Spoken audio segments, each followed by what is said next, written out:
Mid says Odin split the sea in two. She's always been partial to a tall tale. But there's tall, and then there's tall. I struggle to believe it myself. I see your uncle isn't with you. He stayed with the Enterprise. After our brush with the Einherja, she was in urgent need of repair. And my uncle knows a shipwright in Randalar. We're to join him there when we're ready to sail for Ash. You sure that's wise?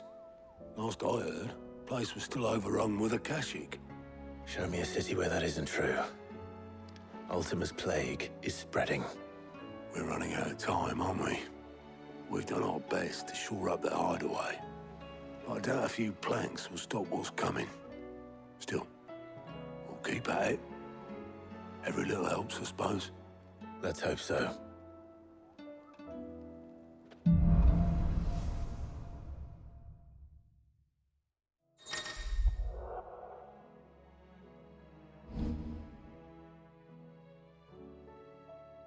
I should visit Joshua, assuming Talia will allow it.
How are you feeling, Joshua? Better than I was. But not nearly as well as you should be. Your cuts and burns may have healed, but your body still bears the burden of every spell cast. And what would you have had me do? It was no ordinary foe we faced. It was the Warden of Darkness. Yet still, it was not enough. The king could have ended me at any moment, but instead chose to toy with me like a curl does a mouse. You underestimate yourself. Oh, it was crystal clear. Only one man established his dominance that day, and that man was Barnabas. I'm sorry, brother. That was ill-spoken. It's just, I have never felt so powerless. And when so many are looking to us for strength, perhaps Perhaps the prince feels the same.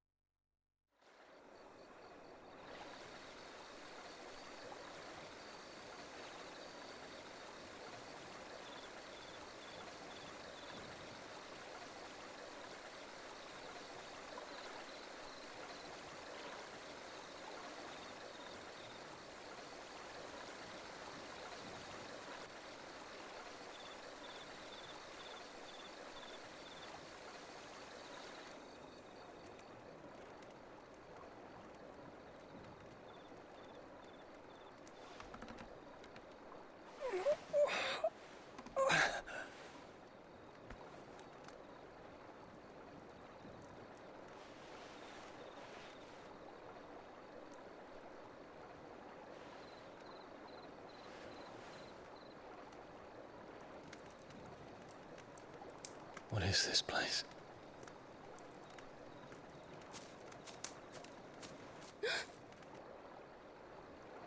Don't move.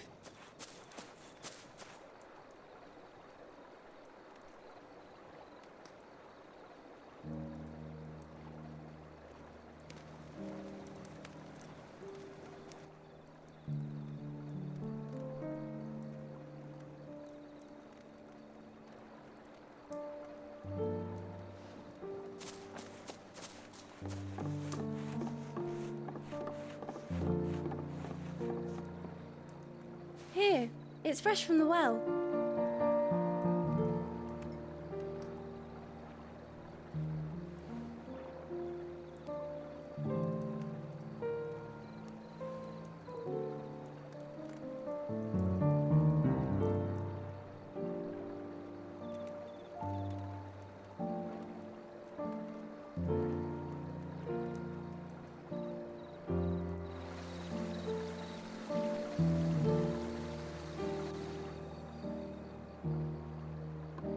Grandmother told me spirits sometimes get lost, and that the lanterns guide them to their proper place.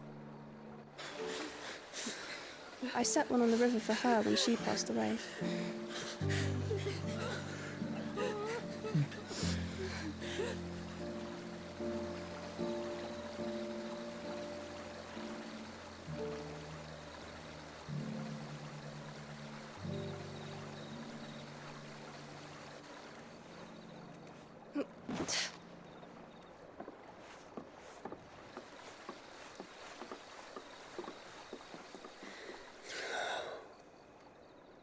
The fiend works from the shadows.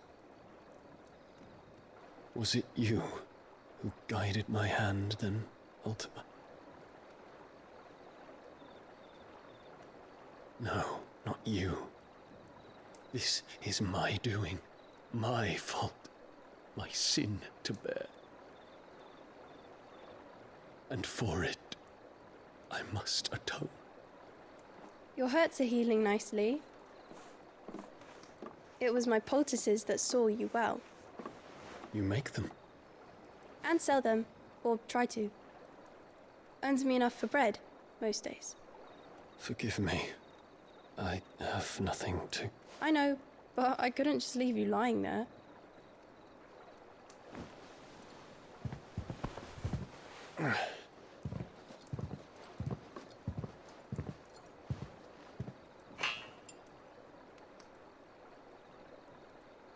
You're going then? Of course. I'm healed. Thanks to you and your poultices. Will you promise to come back and visit?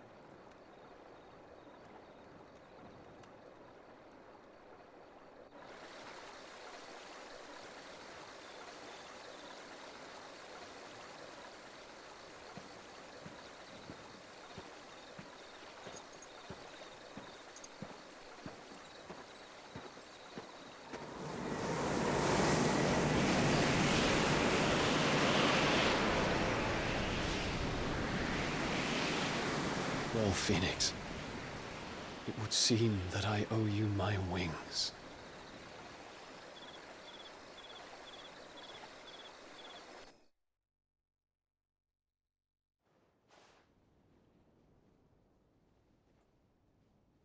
Perhaps he can find an answer. You will be returning to Waloed soon, I gather. I see no reason to wait. Then neither do I. I can think of a few, but I doubt they'll stop you. You will take your medicine. Of course, Lady Daya. Set on leaving already, are you? How long will it take us to get back to Ash? Dunno, about the same amount of time it took us to get here. Maybe less, if your uncle can find someone trustworthy to patch up the Enterprise. All depends on where we're putting into port, mind. Yes. It's not as if we can put ashore wherever we choose.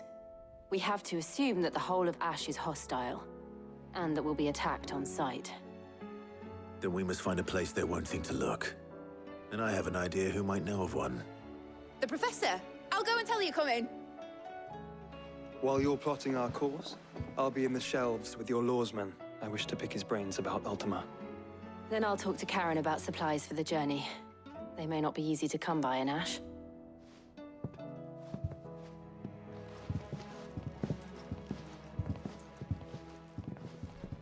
Your brother's body won't take much more of this recklessness.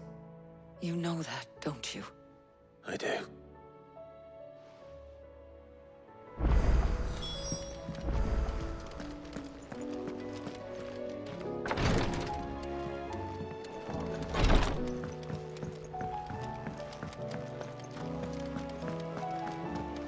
I still say it were a compliment.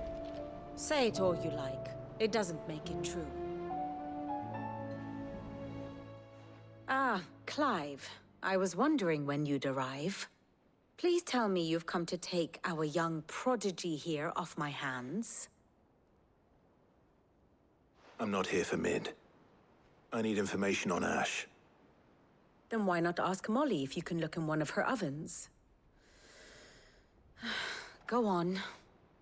As soon as the Enterprise is ready, we'll be setting out for Drake's Spine. And we're going to need a safe place to land. Preferably one that won't see my ship blown to shit and splinters. If it were that easy, do you think Waloed would have resisted invasion for so long? Very little is known of Ash, and the information we do have is spotty and outdated. We have the good King Barnabas to thank for that. Waloed's borders have been closed to outsiders since the day he seized the throne. If there is anywhere safe to land, you won't find it on my map. Then tell us what we will find. I'm sure you know better than we do. But no splinters. All right, if it will get you out of my hair. But interrupt me, and it's over. Understood?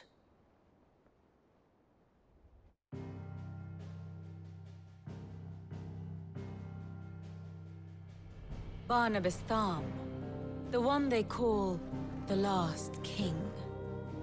Understand him, and you will understand the kingdom of Waloed. Barnabas was only a boy when he arrived from beyond the southern seas, and barely a man before he united the ragged tribes of Ash. And having unleashed them upon the formidable Veldamark, he set his throne upon the ancient kingdom's ruins. The victory sent shockwaves around Valisthea, tales of Odin's might spreading through every court, parlor, and drinking hole in the realm. Note that this was in the year 843, and that the king still sits upon his throne some 40 years later, quite untouched by time. Waloed's recent inaction left many wondering if Odin had lost his appetite for war. And yet here we are. The Einherjar was committed to the fray, a bold declaration of intent. Orcs swarm around Drake's Fang, and throngs of Akashic haunt Canvas streets. Though how precisely the havoc they wreak serves Waloed remains unclear. Regardless, if the order to attack truly came from King Barnabas, then one thing is certain. Waloed has achieved the impossible, and made bedfellows of beastmen and the ether-addled alike. All of which is a roundabout way of saying that you will be in unknown territory when you set foot on Ash. Much of the continent has already been lost to the Blight, and what few ports remain will be fiercely guarded. And that is to say naught of its natural defenses. Offshore currents will cast an ill-equipped ship out to sea one moment, and dash it against the rocks the next. But then the Enterprise is anything but ill-equipped. And Mid has made land there before. Now, if only there were someone with an intimate knowledge of the Shadow Coast, and where a daring gentleman might put ashore.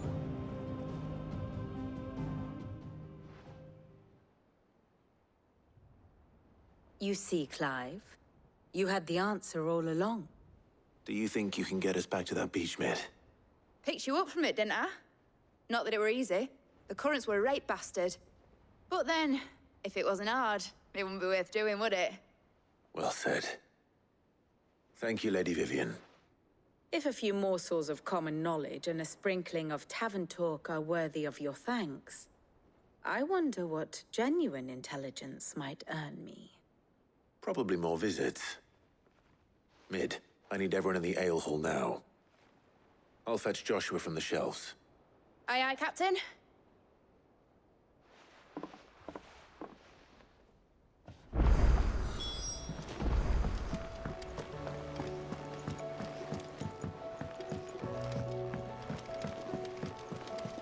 Covered in nicks and lumps, the lot of them. It's a wonder they can still walk.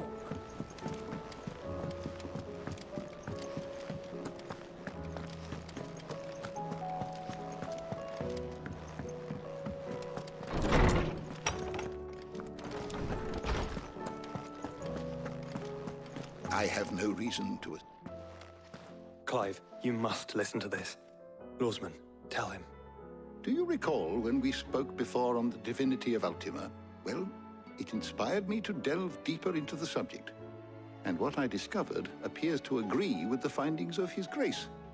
You will recall that my quest to uncover Ultima's origins began with the mural at Phoenix Gate. But while I've always known it to be important, its secrets have heretofore eluded me. Now, however, I believe I know where to find the more complete example. One that will reveal all we seek. Master Clive, have you ever in your travels chanced to hear of the Circle of Malleus? I would think not, if you have. But there was once a time when the faith flourished, the oldest known religion in the Twins, and though its popularity eventually waned on Storm, hints of its dogma remain embedded in more modern faiths such as the Crystalline Orthodox. Wait, you said it waned on Storm. What of Ash? Religious monuments are often torn down or repurposed when new faiths rise to prominence. But if no new faith arose, then perhaps the ancient temples might still stand. And so, you see now why I must accompany you to Waloed. It would appear the past still has much to teach us, though in this case, it would not have been possible without the musings of Moss. To think that you carried a copy of my old mentor's chronicles all along. I am relieved to discover it in good hands. I shall guard it with my life. Joshua, if you're finished here, join me in the ale hall. I need to speak to everyone before we leave. Right away.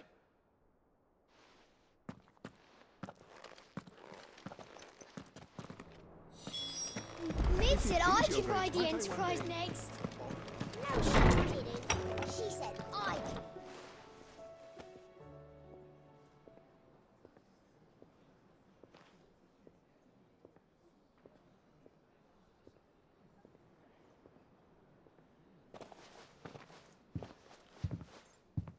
My apologies. By now you've all heard where we're going and why. So I won't bother you with the boring details, only the important ones. If we attempt to approach Stone here by sea, there's a good chance we'll be sighted and fall prey to the capital's artillery. So instead, we'll disembark on the southwest coast and make for Drake's Spine on foot. I say we, but it's highly likely the entirety of Ash is under the rule of Ultima. A large party would only attract unwanted attention. As well as slow our march, and require supplies which may be difficult to obtain. Only Joshua and I will be going. And a scout. Preferably a good one. Gav, do you know of any? You bet your ass I do. Might still borrow some of Lady Vivian's maps, though. Just in case, like. Once you've dropped us off at the Shadow Coast, you need to retreat into neutral waters, fly merchant colors, and stay inconspicuous. If you sense any danger at all, you leave us behind and return to Storm. Inconspicuous is my middle name. But like hell am I leaving anyone behind. The ship ain't going nowhere till your scurvy mugs are smiling on deck. Jill, the Enterprise will appear a tempting target for royalists and pirates alike. You're to stop anyone boarding. Don't worry. I'll keep the ship and her crew safe. You'll be needing passage home, after all.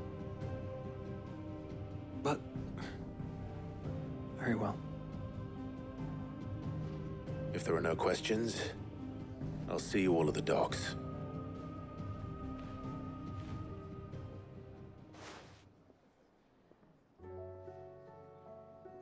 Let me know when you're leaving. I want a word before you go. Of course.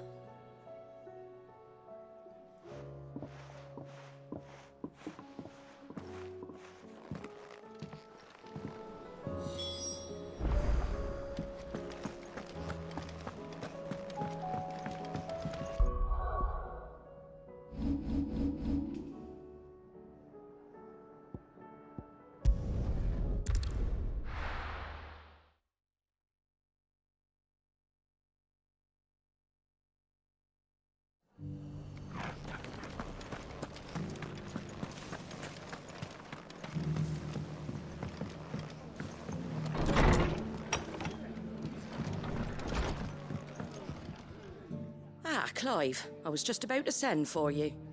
I'd like you to take something to Sir Wade up in Eastpool. Seeds for planting. Thought it was about time they started growing their own food. I'll keep providing them with whatever they need in the meantime, of course. But if Eastpool's going to survive, it's got to be able to fend for itself. As of those poor bearers. They've lived their whole lives in servitude, but now they're their own masters. Small wonder they ain't got the foggiest how to provide for themselves. So it's up to us to teach them. And if you're wondering why you, well, the Wagoneers taking supplies up that way have been coming back with more and more reports of Akashic around the village of late. Sir Wade's putting a brave face on it, but I think even he's starting to worry. And if he's likely to share those concerns with anyone, it's you. All right. Thanks. Wouldn't ask if I didn't have to. There. That should be enough to keep him in Gazal Greens for a few years at least. Gazal Greens? Not the most mouth-watering crop, I'll admit. But they're hardy, they grow fast, and they fill a hole. Better that than something that'll wither away at first frost. And chocobos love 'em too, which is no small thing. When I say all of us need to pull together to get Eastpool back on its feet, I mean all of us. They ain't exactly succulent, but cook 'em right and they're just about bearable. I'll take your word for it. Anyway, Sir Wade'll know what to do with them. And if he don't, well, I'll go up there and show him myself. I'm sure you will.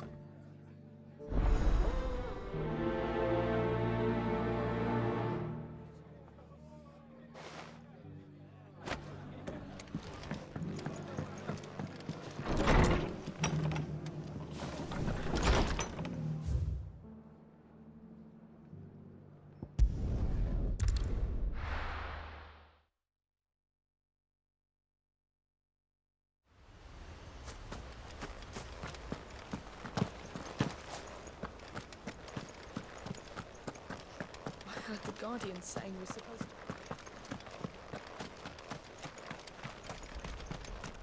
Ah, Lord Rossfield. What brings you to Eastpool? A delivery from Martha.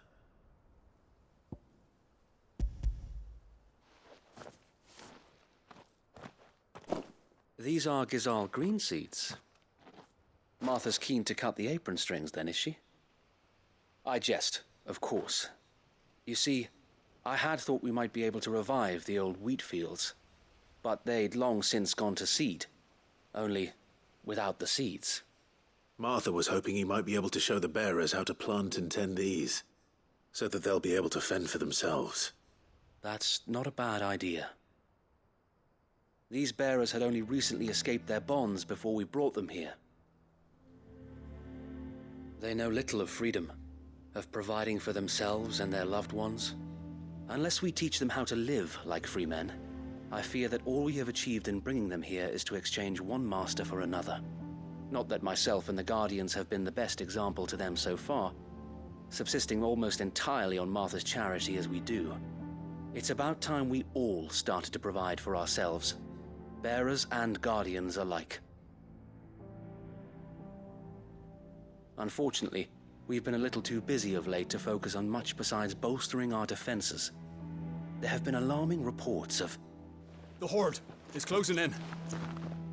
They're coming, so wait, all of them. Damn it all, I thought we'd have more time. Gather the men in the square. Send to the rest for reinforcements. Yes, Sir Wade. The Horde. A Kashek, a veritable legion of them. They've been seen prowling around the northern reaches for a while now. We don't have the numbers to hold back a swarm that size. I had hoped to build a perimeter wall so that myself and the Guardians might be able to defend the village, but... Now you're out of time. Precisely. If reinforcements from the rest arrive before they do, we may just scrape through, but I fear that's rather an enormous if. What if you could call on reinforcements from Eastpool? You mean the bearers? We brought them here so they might live, not die, fighting for their lives. So wait. You said you lack men to defend the village. Are the bearers not men? Do they not wish to see Eastpool saved? Though they may not be trained soldiers like your Guardians. What help they are able to offer could still prove the difference between victory and defeat. You're right, my lord. I will appeal to them.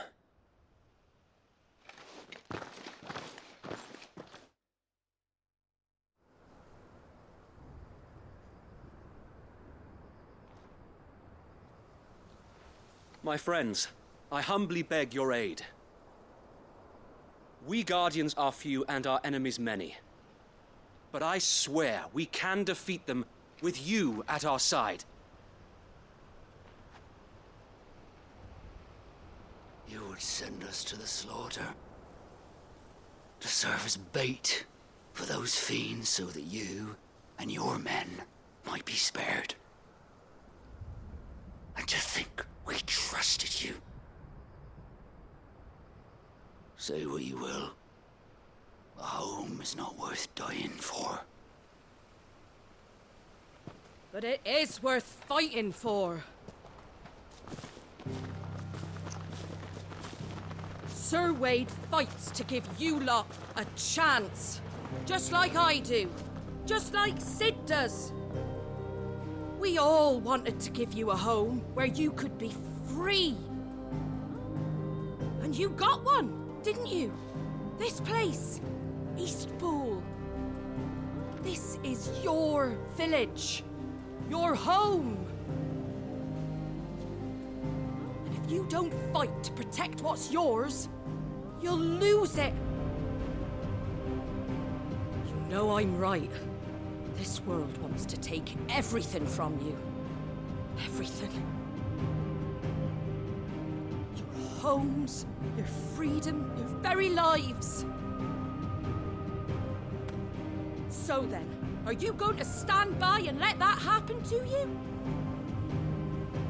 Are you going to accept fate like good little Bran did and die, having never stood up for yourselves?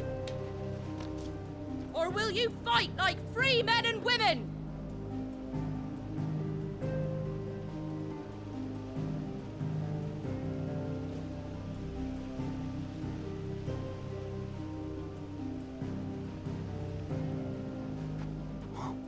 What are you doing? All right. Give me a sword. I never dreamt I'd have a home of my own.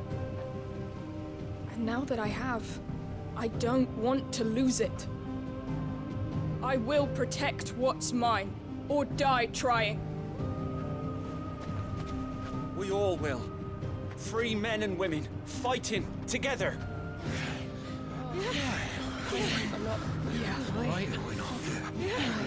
For Eastpool! For Eastpool!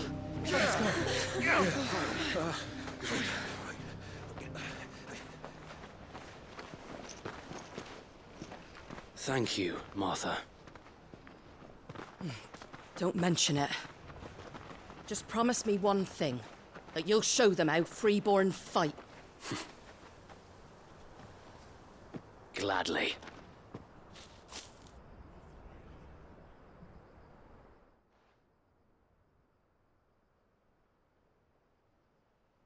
Well, if it was numbers you were lacking, you certainly won't be now. Thanks to you. Me? Oh, I just love the sound of my own voice. Lord Rossfield, my lady, we're ready. So what's the plan of action? We'll divide our forces into several small detachments, each made up of guardians, bearers, and guards from the rest. These will position themselves at strategic points around the village. Upon engaging with the Akashic, each detachment will keep the creatures occupied as best they can, steadily retreating all the while. You're going to lure them into the village? I am.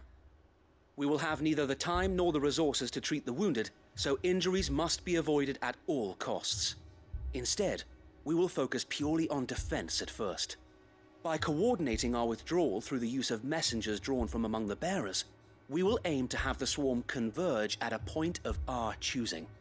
With luck, that point will be the village square, the perfect place for our most able warriors to surround them and fall upon them, and for you and I to finish them off. A sound plan, but one that'll require a leader with a cool head and strong nerves to coordinate the retreat. I'd say you have both in abundance, Await, but you'll be needed. Please, leave the last of the fighting to me. Ha! And let you have all the glory? Sir Wade! They're here! Then you know what you must do. We work together, everyone playing their part, each shielding the other that no man might fall, that Eastpool might live on. For Rosaria! For Rosaria! We've no time to argue, my lord. I'll do as you ask. And I will do as you ask. Suppose we'd better do our bit too then, eh? Right you are, Martha.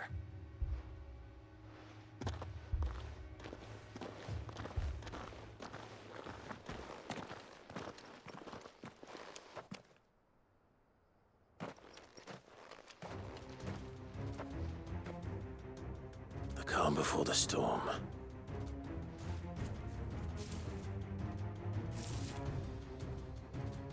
And here it comes. I will not let this village fall.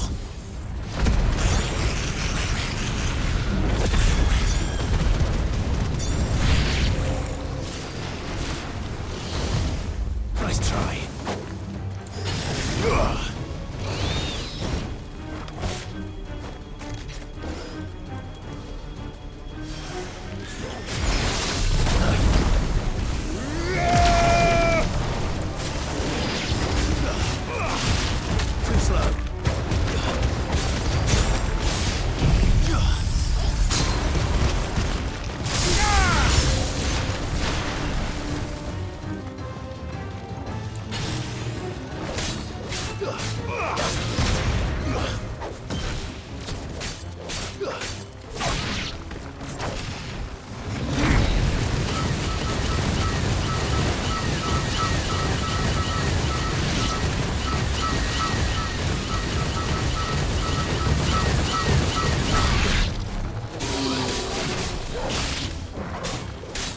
Enough!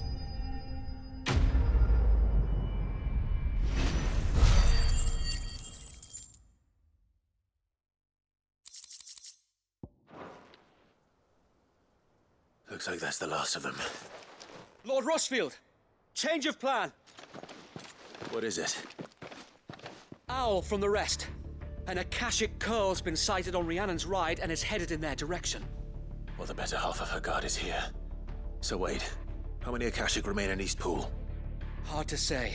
My men are still facing some resistance, but I think the worst is behind us. I could order a detachment or two to fall back and... No. Let them finish the job. You stay here too, Sir Wade. Your men need you. I'll go after the Curl. Join me only when Eastpool is won. If you're sure, my lord. May the Founder protect you.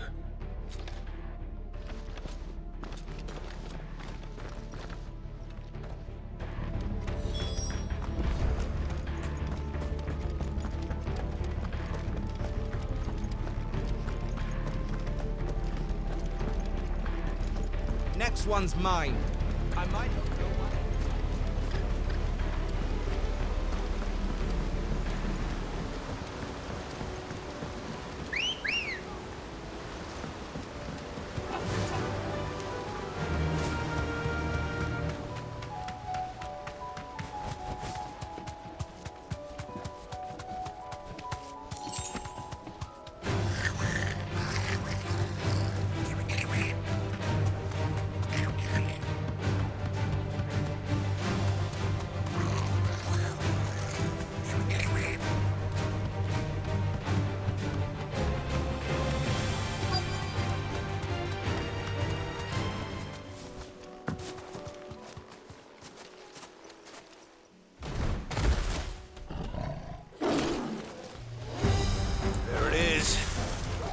With me, Torgal.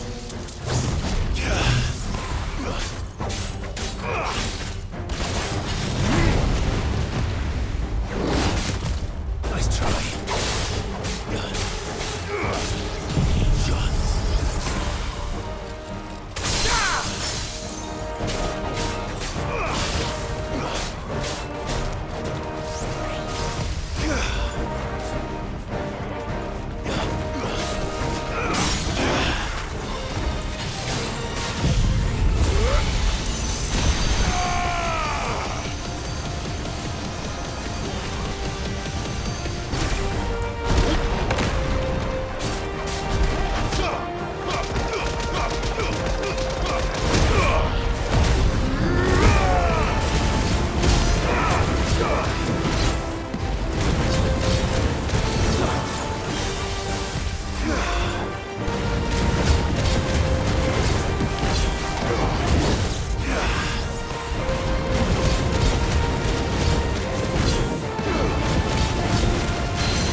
All right.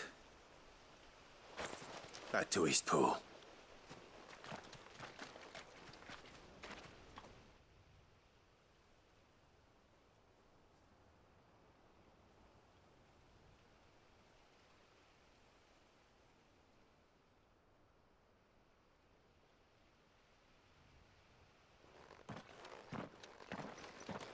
Lord Rossfield, the Curl, is it? It's dead. Thank the Founder for that. And for you, my lord. We were able to eradicate the rest of the Horde. I have guardians posted around the village to keep watch for further attacks, but all seems quiet for now. I hesitate to say it, but I think it might be over. I think it might.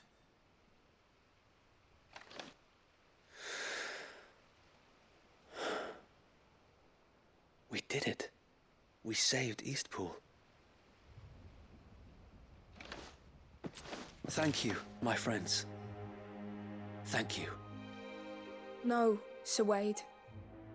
It's us who should be thanking you. You brought us together. Showed us what it means to fight for what you hold dear. We never had nothing to call our own before. We didn't know what it meant to protect it, but now we do. We really do. Forgive us, Sir Wade. You and your people saved us, and still we doubted you. But there's no doubt in my mind anymore. We're free men now, so we have to start acting like it. We have to fight to protect what's ours, to protect Eastpool. And we shall. We all shall. Together. This is our home. And if anyone or anything tries to take it away, they'll have us to answer to. Come on then. Let's get to work. This village isn't gonna rebuild itself.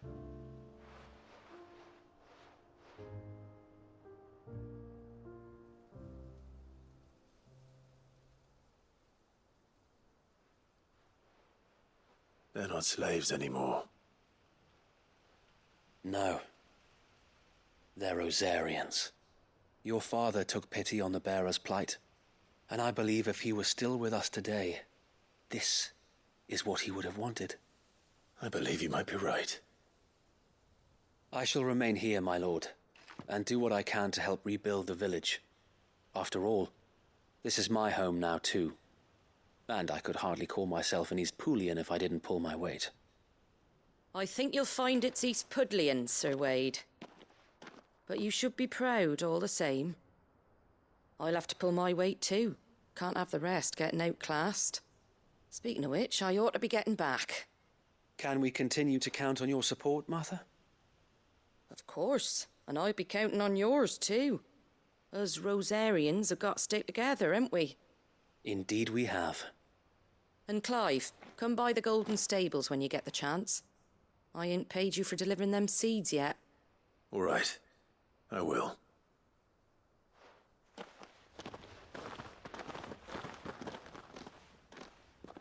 Lord Rossfield, do you remember our very first mission together? Clearing the goblins from the Stillwind marshes? How could I forget?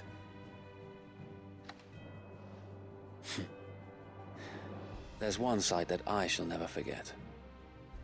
You, facing off against that giant Morble. Not a trace of fear on your face. Since that day, there have been more than a few times when I felt like giving up.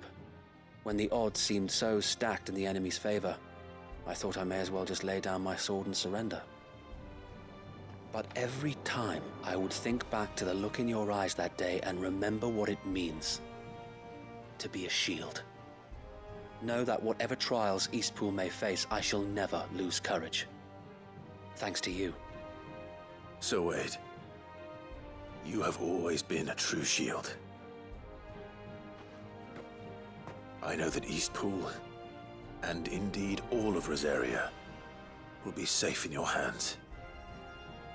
Thank you, my lord. I know the rest of the world will be safe in yours. I'll do my best.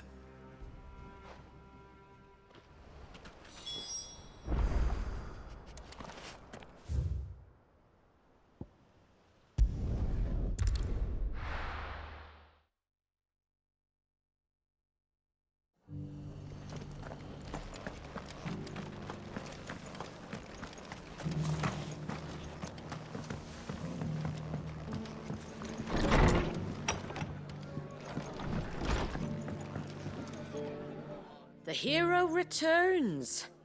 It's lucky you came by when you did, eh? Not only did my seeds get delivered, but you went and saved Eastpool and all. I just did what I could. And it's only right that you get rewarded for it. Take it before I change my mind. Thank you, Martha. So, Eastpool's finally back on its feet again. And a home to free bearers. Who'd have thought we'd see the day, eh? Well, it was your idea. I know that, but I never stopped to think what it would mean. Bearers in charge of themselves, thinking for themselves, working for themselves. Like your hideaway, but not even hidden away. Though I suppose the rest ain't much different nowadays. You know, bearers living free like that reminds me of when I first met Sid. Loath as I am to recall that particular day. I take it you didn't always see eye to eye. What happened? Well, if you really want to know, I started doing what I do long before I met Sid. In fact, that's how I met him. Or at least how he came to meet me. He showed up at the stables one day, asking questions about who'd been buying up bearers. Founder knows what he thought I was doing with them. Running a hunt, poking around in their innards. Something awful, anyway. Me, I thought he was a new constable. Thought the game was up. But somehow we both managed to work out what each other was about. And before I knew it, the cheeky arse was rattling on at me about how I was doing it all wrong. After all my hard work.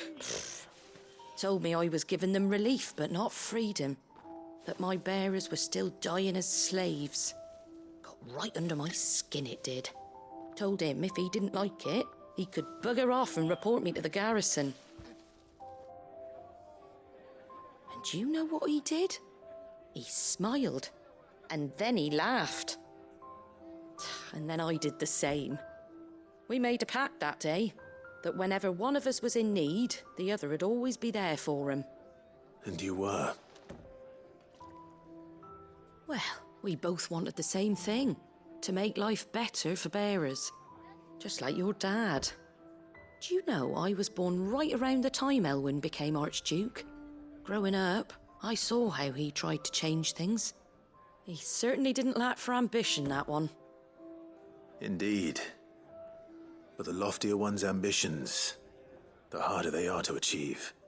Which is why those of us who follow in their footsteps need to finish what people like Sid and my father started. Suppose you're right, aye. And if we don't manage it, there's always them who come after us. Good thing we've got a few half-decent sorts waiting in the wings, eh? It's almost enough to give you a little bit of hope. Just a little. Anyway, enough nattering. Better get back to work. Let's see about making everyone some dinner, shall we? The least the folks who saved Eastpool deserve is a hot meal. And you and me ain't gonna save the world on an empty stomach neither. That sounds like a wonderful idea.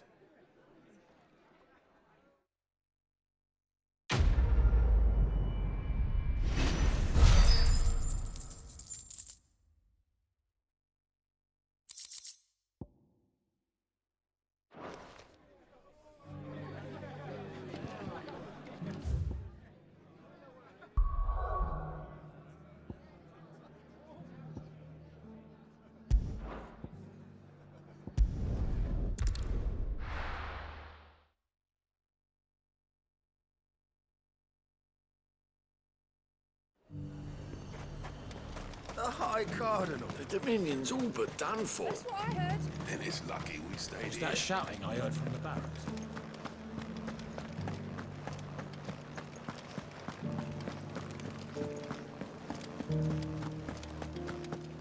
And you're just gonna fall into line? What else can I do? I don't trust this Duke. If we're not careful, he'll undo all the Dame's hard. Oh, Clive. What am I to do? My wards and I may soon be without a home. What's happened? The High Cardinal has descended from his lofty throne and taken up residence here in Northreach. The High Cardinal? Leader of the Council of Elders, second only to his Radiance at the head of the Imperial government. Not that any of those things still exist. Now he goes by his noble title, the Duke of Oriflamme. And what does he want with Northreach? He wants to transform it into a military stronghold, a foundation upon which to build a new Sambrec. He's already secured the support of the various army remnants, with promises that they shall be afforded the respect they deserve in his empire. One built on the confiscated property of the people. He would rob the populace to pay for it. Believe me, I have used every means of persuasion to discourage him from this folly. But for whatever reason, he will not listen to me. What does Captain Philippe make of this? When the town was under attack, it was him the soldiers rallied around. Couldn't he use that influence again? How? By speaking out against one of the most powerful men in Sambrec. A man whose stated aim is to revive the empire Philippe's comrades swore to serve, and to improve the soldiers' lot within it.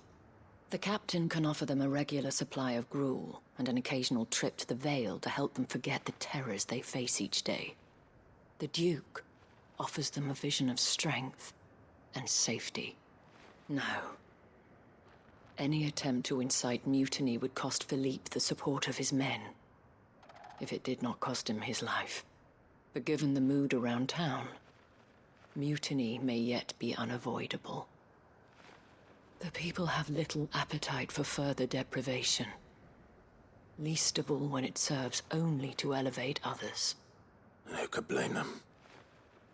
Clive, would you appeal to the Duke on my behalf?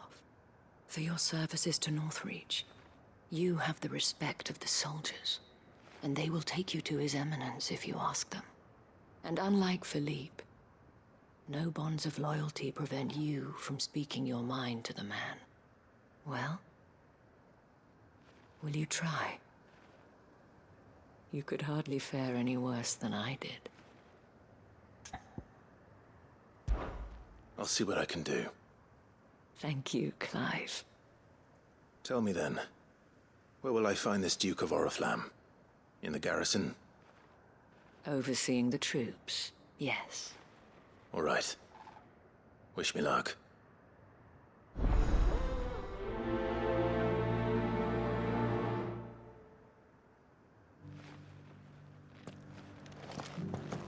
I may have met this Duke before, at the Remembrance Ceremony. Let's hope I didn't make a strong impression.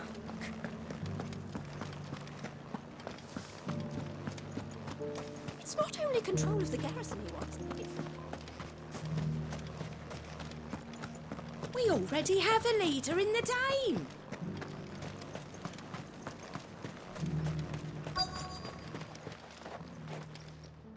Halt. Oh, sorry about that. You're the dame's man, aren't you?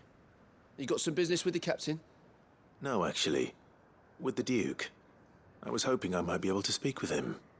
We're under orders not to let any civilians pass. But you should be all right.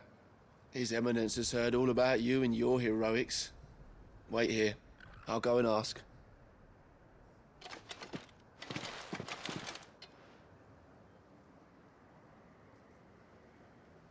So, you are the sellsword who lent his aid to the garrison. The Empire owes you a debt, and I shall see it repaid.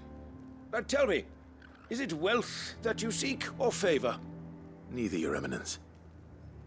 I thought only to inquire about your plan to turn Northreach into a stronghold. Ah, I see. You are worried the expanded garrison will render your services redundant. Yet you needn't be. A proud fighting man like yourself shall always have a place here.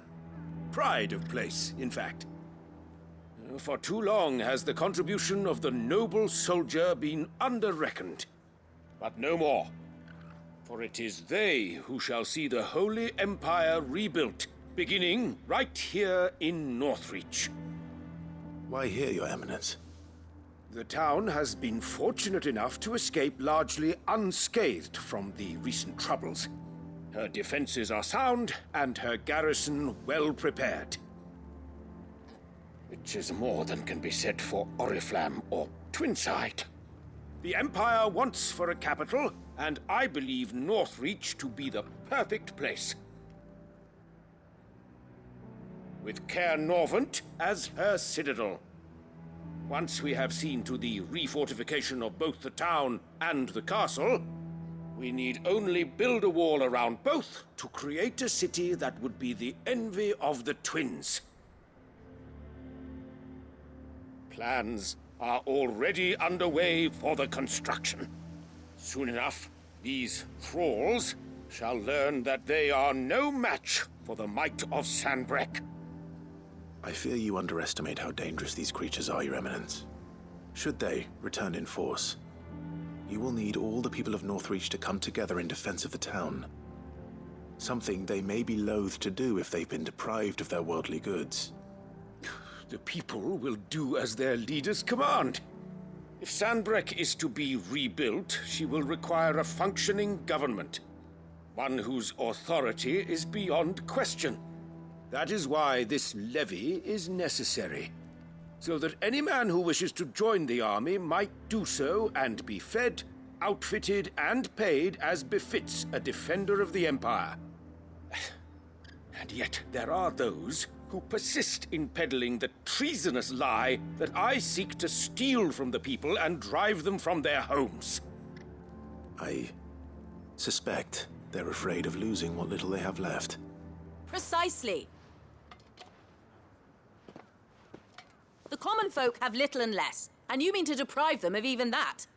You would sow the seeds of your new empire in your own salted earth. Sabine, we have discussed this. Yes, and I told you then how putting the empire before her citizens would lead only to revolt. Without an empire, there are no citizens. And in yours, there will be only beggars. Is that what Griga wills for her people? Do not take her name in vain, Sabine. I'll come back later. A citizens' revolt. I wonder what the people really think of the Duke's plan. It wouldn't hurt to ask them, I suppose. Let's begin with those on the other side of the wall.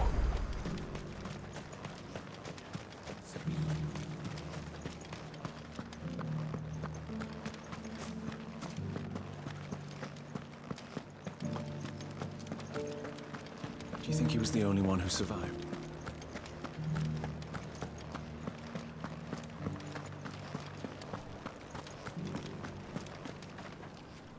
All right there. What is it you're after, sir? Just your opinion, actually. I wondered what you thought of the Duke of Oriflamme. Oh, him. Not much. None of us traders do. It's thanks to nobles like him that we had to set up shop this side of the wall in the first place. Couldn't have the rabble getting any closer to the holy capital, could they? And now he's trying to drive us out completely, threatening to take everything we got from us if we don't clear off. If the dame said she wanted him run out of town, I'd be straight through that checkpoint, tar bucket in hand. That so-called Duke is asking too much. Half of what comes in is barely fit for pressing, let alone eating. The garrison salvaged what they could from more, but... A question, if you don't mind. What do you think of the Duke of Oriflamme? Don't get me started. You build a life for yourself somewhere, earning for some noble to turn up and tell you you've got to hand it all over to him. If he thinks his name and his chains give him the right to empty our purses, he's in for a rude awakening. We'll do whatever it takes to keep what's ours. Whatever it takes.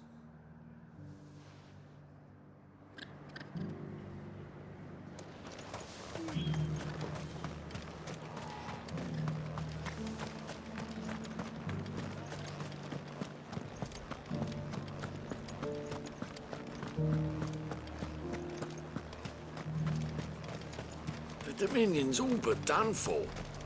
Then it's lucky we stayed. I've been hearing a lot of talk about a certain Duke. Nothing good, I'll wager. Going around acting like he owns the place. And with hardly a word to the dame. This is her town, not his. I take it you'd rather she was in charge. As far as I'm concerned, she still is. Just need his eminence to sod off back to Oriflamme. Well, the people seem united enough. What about the soldiers? Was that shouting I heard from the barracks?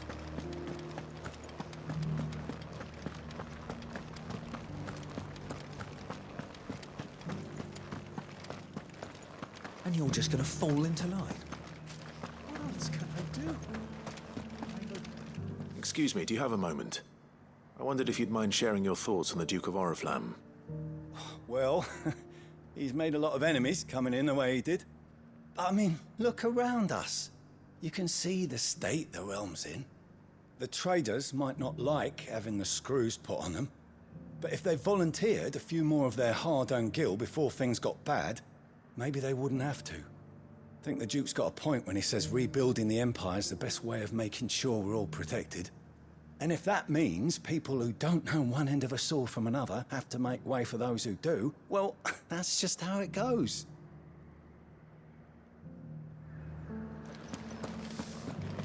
It's not only control of the garrison he wants. Well, what do you think? What do I think? I think... We already have a leader in the Dane!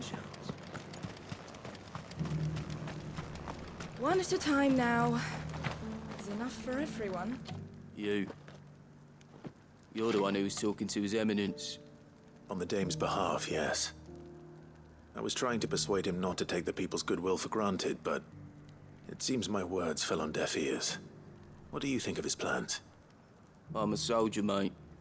He tells me what to do, not the other way round. Listen, I've got nothing but respect for the Dame, but I've got a family to look after. That's where my loyalties lie, not with the town or the Empire, but with my wife and children. If the Duke can get us the men and the equipment we need to fight off those blue-skinned bastards, I don't care how he does it.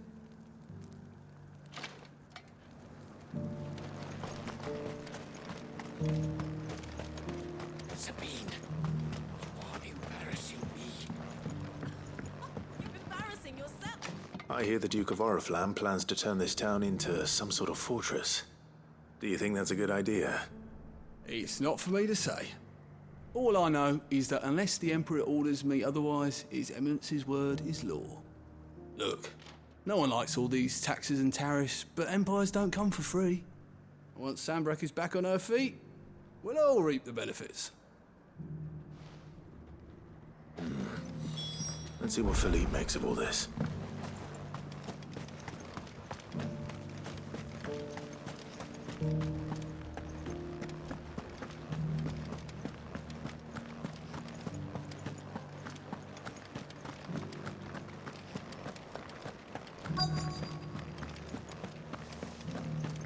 Welcome back. Wraiths give you any trouble? None worth mentioning. Captain, do you have a moment? For you? Certainly. Clive, wasn't it? Thank you for last time.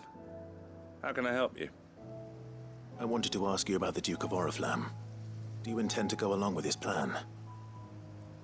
But to tell you the truth, I'm in two minds.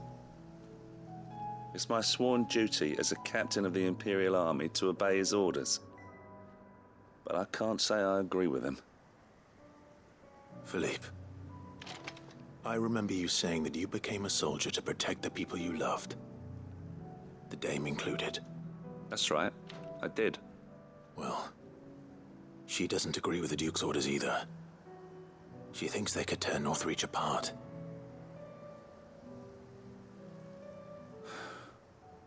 And she's probably right. Thank you, Clive. I know what I need to do now. Protecting the people I love is what matters. Doesn't matter how. Well, duty calls, so I better go. Thanks again.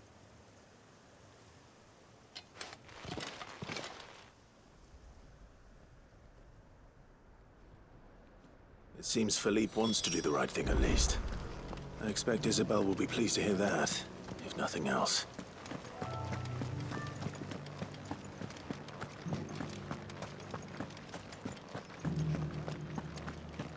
Well, what do you think? What do I think? I think...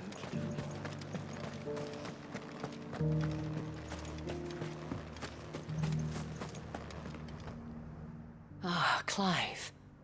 How did you fare? Were you able to speak with the Duke? I was, but...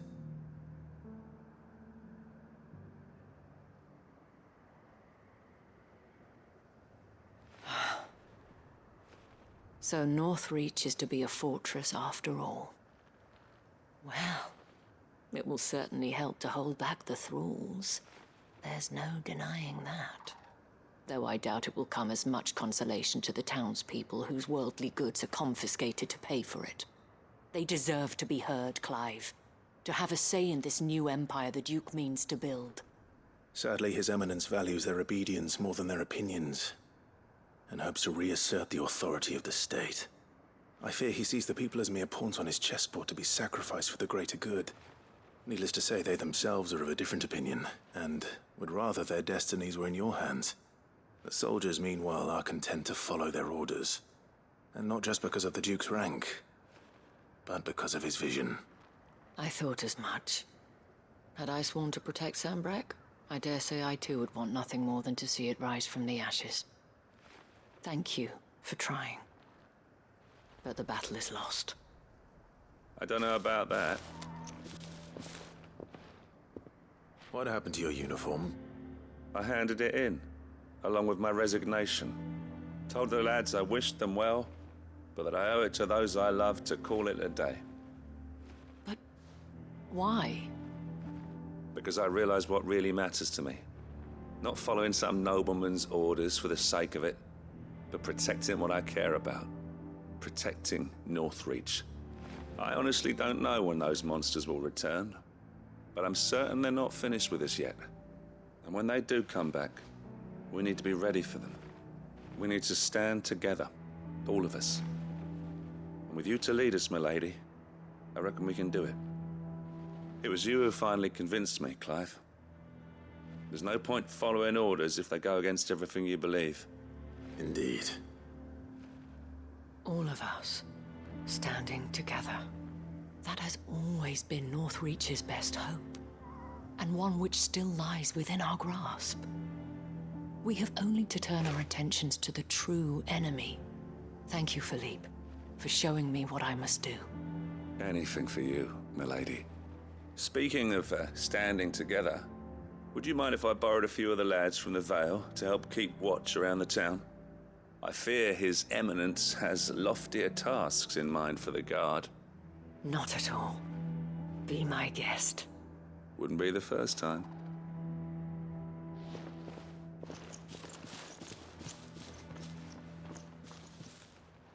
There may be hope for Northreach yet, especially with men like you and Philippe to champion our cause. I, for my part, shall continue to work upon the Duke, in the stubborn belief that I might still tempt him into joining hands. But I suspect I shall have to call upon your aid again. Until then, Clive. Until then.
Welcome back. Wraiths give you any trouble? None worth mentioning. Well, what do you think? What do I think? I think... It's not only control of the garrison he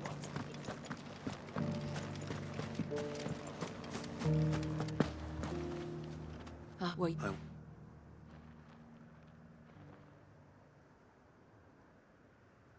Well, they did. Sir, I've needed this, and I've had a thank. I don't... I told because not for Ion, but I'm winning with you. There's nothing. All that we have thanked. And it's I no. Wouldn't.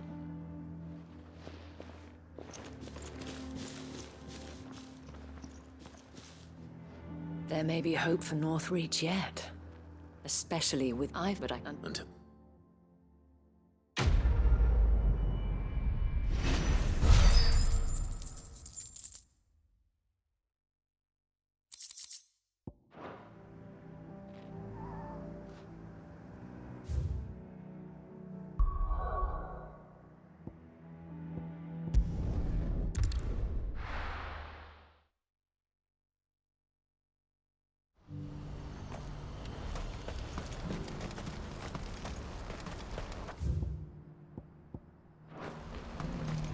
What's happened?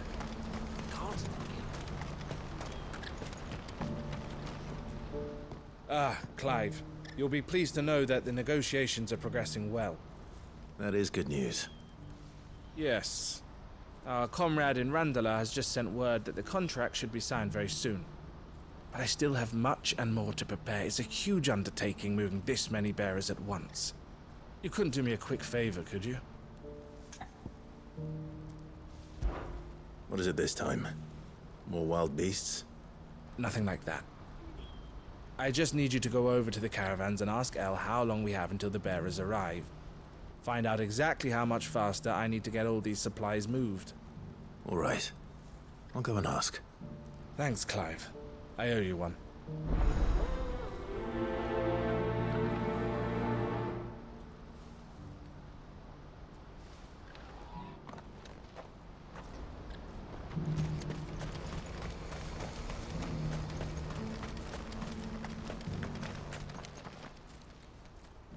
Don't blame yourself, El. This is their fault, not yours. I know, but... No buts about it, all right?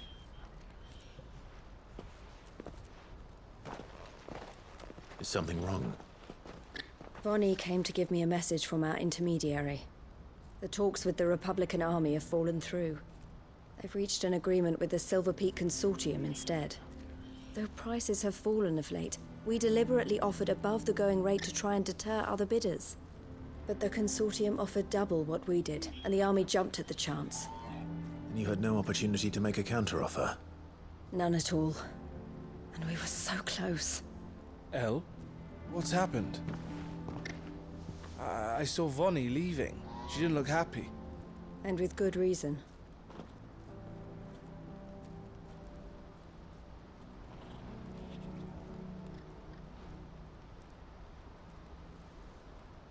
But I thought we were the only ones the Fist were speaking to about the bearers. How did the Consortium even find out about this? It's not so surprising. They have ears all over the Republic. This isn't over. The Consortium will have to sell these bearers eventually, and at the price they paid, buyers will be few and far between. I'm going to Randalar myself. Alone? You sure that's wise? Are you offering to be my bodyguard? How kind.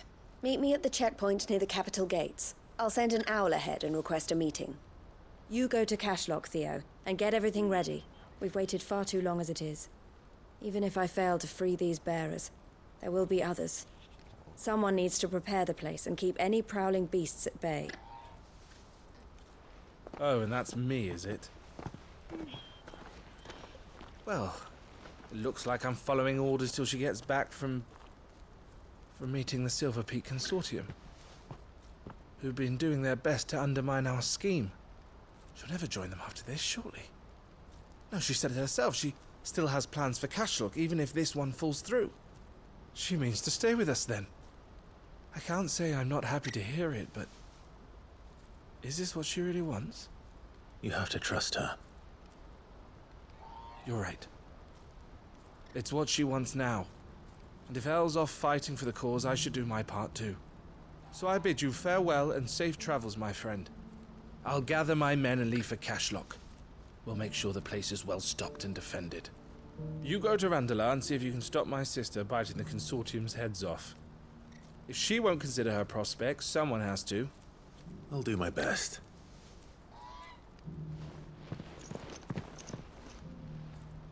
All right. To Randalar, then. Better not keep Eloise waiting.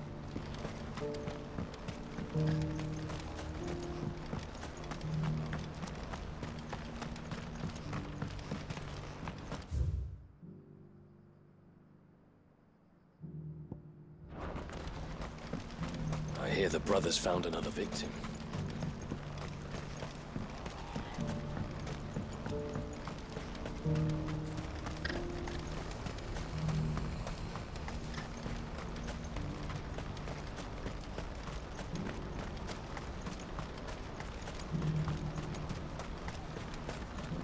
I wouldn't give for a hot meal. Looks like this is the end of the road for us. When are they gonna let us through?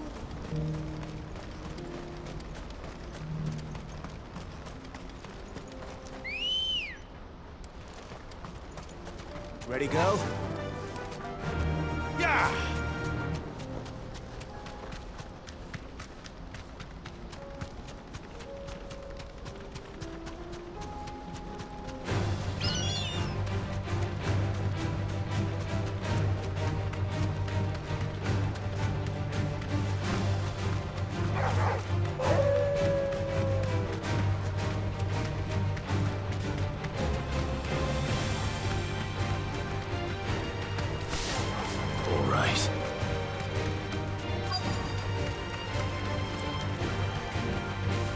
Deserve a rest.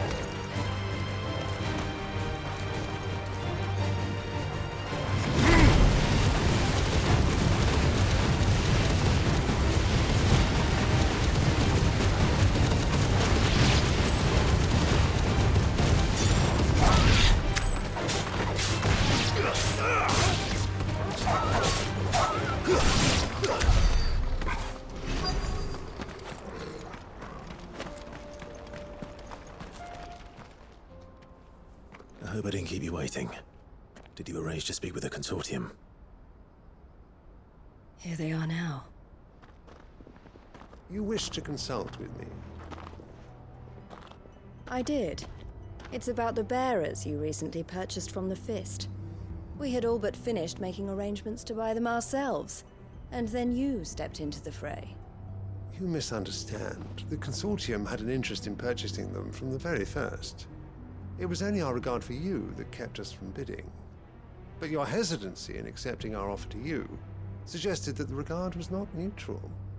And so we resumed our business. I did not hesitate. I am simply not inclined to make such decisions without first giving them due consideration. But what is done is done. Come then. How much do you want for them? Alas, you are too late yet again. We rarely take on such unconventional merchandise without a purchaser in mind. The bearers belong to him now. Who is your buyer? A trader from across the water. A most demanding fellow, if it's any consolation. He insisted the bearers be fed, dressed, even given their own bunks for the voyage over. That's what you get when you deal with continental types. I wouldn't know. Oh yes, the culture on the continent is quite different to ours. They pay good money for bearers not fit for the knacker's yard, and treat them like kings. But as long as they pay... That does sound unusual. No matter then. If they've already left our shores, there's little that can be done. Allow me to withdraw my interest. And with it, my interest in joining your organization. My associates will be sorry to hear that.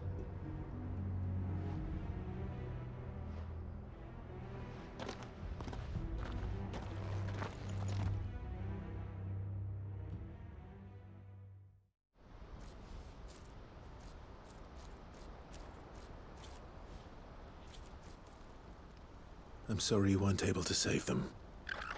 As am I. But I only have myself to blame. He was right, you see. The Silver Peak Consortium did intend to buy those bearers before I did. Their representative hinted at a possible purchase when he came to recruit me. I feigned interest in joining them in the hope he might be encouraged to tell me more. And he did just that. As soon as he left, I sent my own offer to Randalar. So you never... No. I entertained the Consortium's proposal solely so I could learn more about those bearers. But I was a fool to think they wouldn't find out. I knew exactly who I was dealing with. You tried? I did. And if what he said was true, the bearers are to be well treated. Which is something, at least. But they deserved more. I wanted so badly to see them freed. Eloise! Eloise! Word from Cashlock. The village is under attack. A pack of beasts have come down from the mountains, and there's a dragon at its head. Theo and the others are trying to hold them off as best they can, but the odds are against them. They need help, and fast. Theo! I'll go on ahead. Thank you, Clive. I'll gather some men and join you there. Just... make sure he's safe.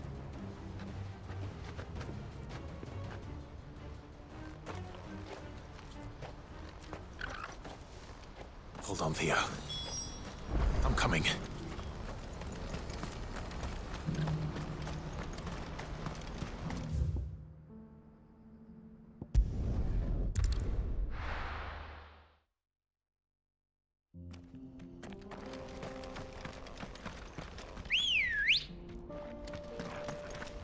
Let's go.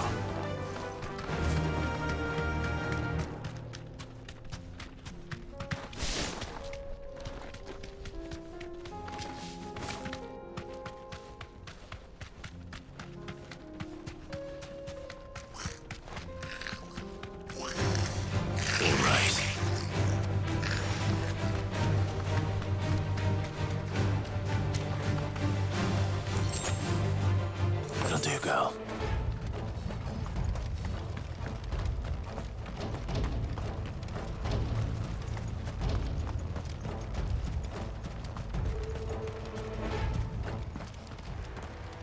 Where's Theodore?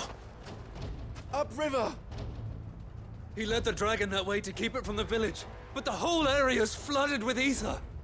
We just have to pray he makes it out in one piece. I can do better than that. Torgal, with me.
Damn it.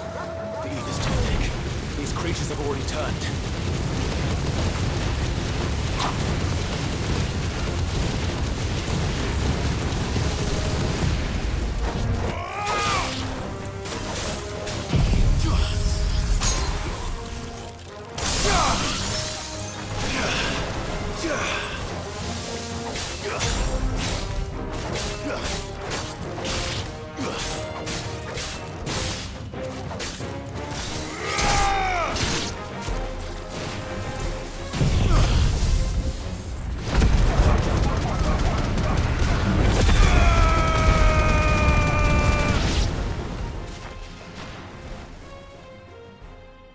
Can't waste any more time.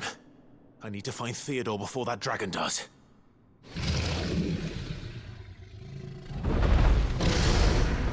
Looks like it's found me. This thing's turned as well. This isn't going to be easy.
Theodore, you had me worried for...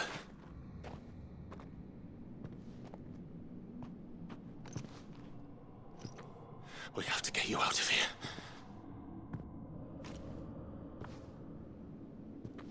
I think it might be a little too late for that.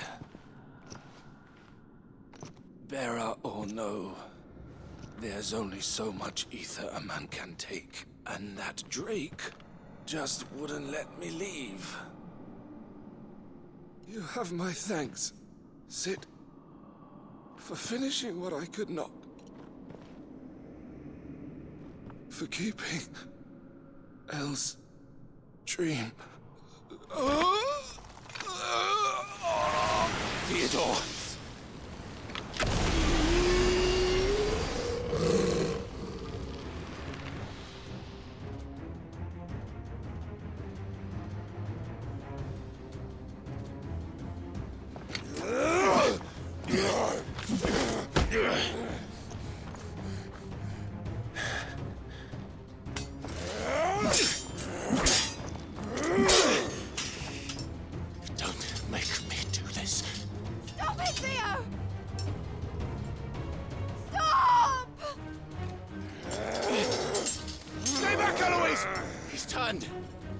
And so will you!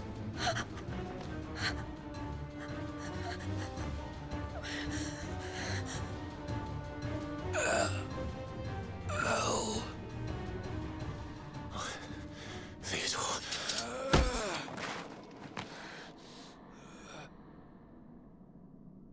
Take care of my sister. Theodore, wait. Goodbye, Elle.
Thank you, Clive. I think I'll be all right now. That was true bravery he showed. Leading the dragon away from the village like that. His first instinct was always to protect people. To put others' well-being before his own. And now he's gone. Because I sent him to that place, against his will. It wasn't against his will. He was ready to do whatever it took to show you he could stand on his own. So that you would finally be free to live your own life.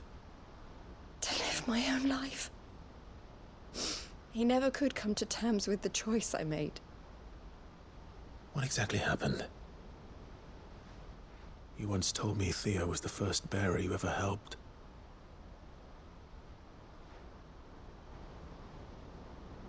We grew up in Canva. We were born to one of the great trading houses. And I was chosen to inherit the family business. I had my father's head for figures, you see. Theo did not.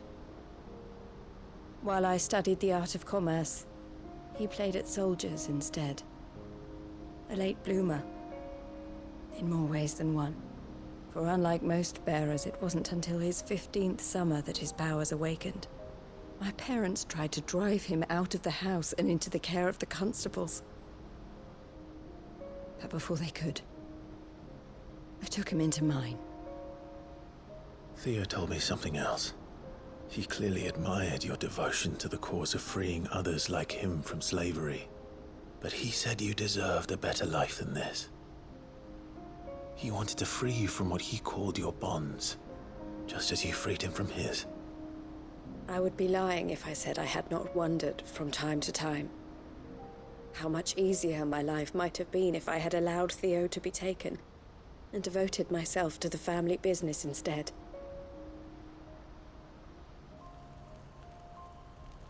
But I have never regretted the decision I made. Being with my brother meant more to me than tradition or reputation. I only had to look at him to remind myself of that night and the choice I made and the fact that I would make the same choice again in a heartbeat.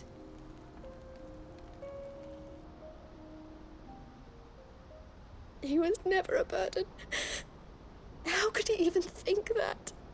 If anything, I was the one who weighed him down. You weren't, Eloise. He said it himself, that he had always been grateful to you for saving him, and that he wanted to repay you by letting you live the life you were denied. Neither you nor Theo weighed each other down. You loved one another. You did whatever was necessary to continue living your lives together, and you always would have. You're right. All I ever wanted, all I ever did, it was so we could be together. Oh, Theo, why did you have to...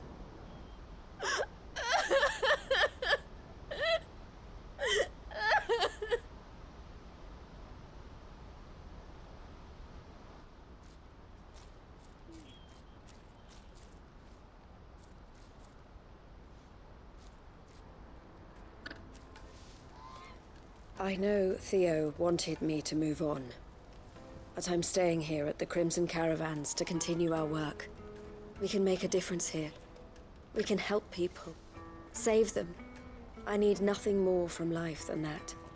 So I'll carry on doing what we do, ensuring that goods, people, bearers get where they need to be, bringing smiles to people's faces just like we always have, and to Theo's, wherever he is. This is the life I have chosen. The life I will always choose. I've made a choice of my own. To continue helping you however I can. Whenever you need it. Thank you, Clive. Let's go on together then. For Theodore.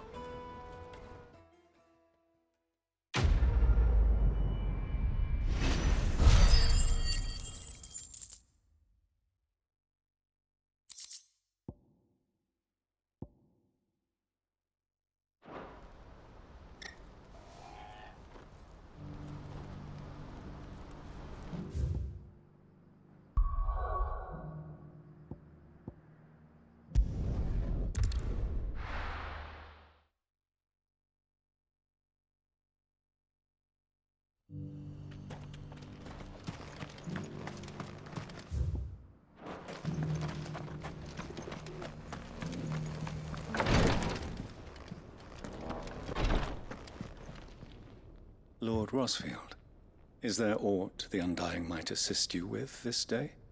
Perhaps. My brother said that your order was helping him with his quest to uncover Ultima's origins. Have you learned anything of note since last we spoke? Little and less, I regret to report. I see. Be assured, however, that we will not rest until the truth is known. Even now, our archaeologians scour ruins in every corner of the realm for traces of Ultima's touch. Fallen ruins, I take it. Dating back as far as Phoenix Gate. Indeed. Ultima's thralls are oft sighted among the remnants of the fallen civilization, as if protecting the secrets concealed within. Secrets we'd see unearthed. Should our methods be of interest, my lord, mayhap it would please you to observe some of our number at work. Would that be possible? Of course. A survey is being conducted not far from here. Perchance you are familiar with Kretov, a small hamlet built around a fallen airship. I was due to visit my colleagues there to collect their preliminary findings, but if you would consent to do so in my stead, I'm sure that they would be honored to relate any discoveries they have made to you directly. All right. I'll go and meet with them. They will be most gratified, I am sure. Might I suggest you take the road through Titan's Wake? It will lead you straight to the village after but a short walk. Thank you. I will. I wish you a safe journey, my lord. May the Firebird's flames burn ever in your heart.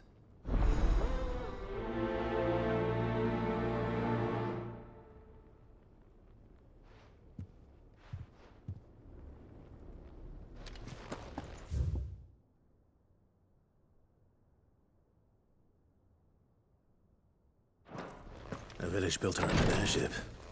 Sounds like another Lost Wing. I hope the inhabitants are just as friendly.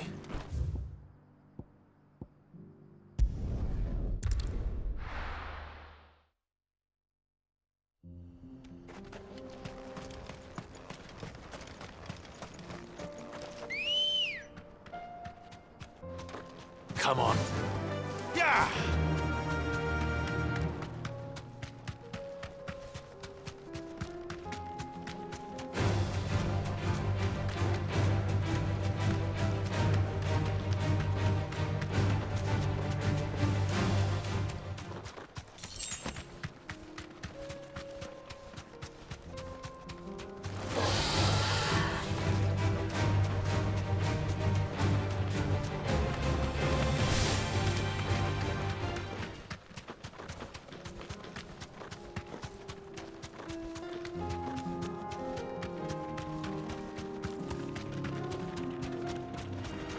Don't get surrounded.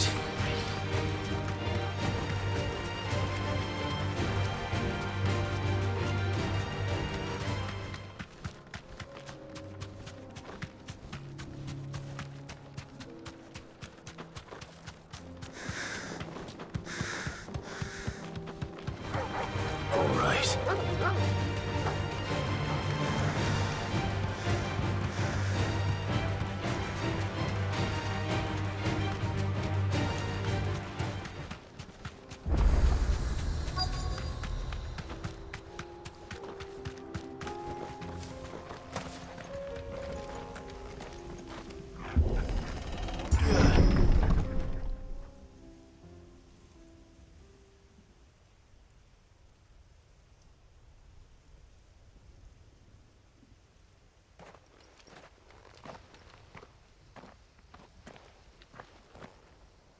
Oh no.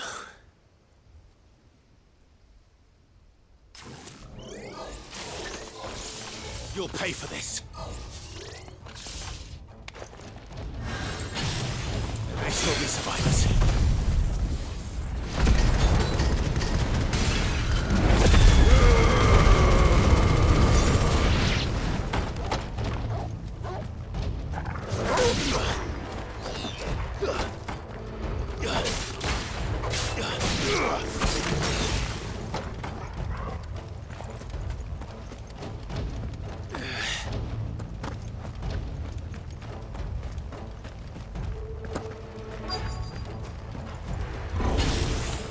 Whatever that thing is.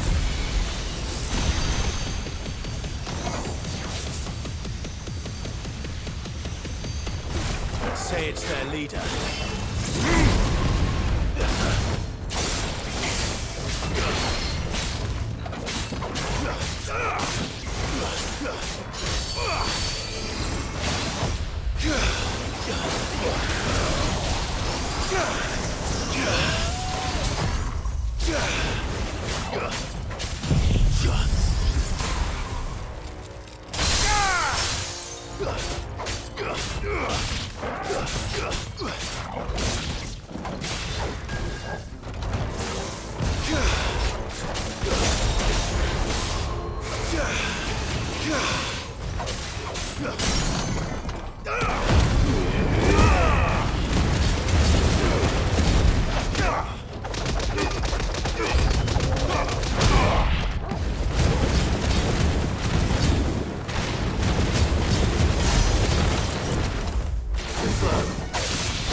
So.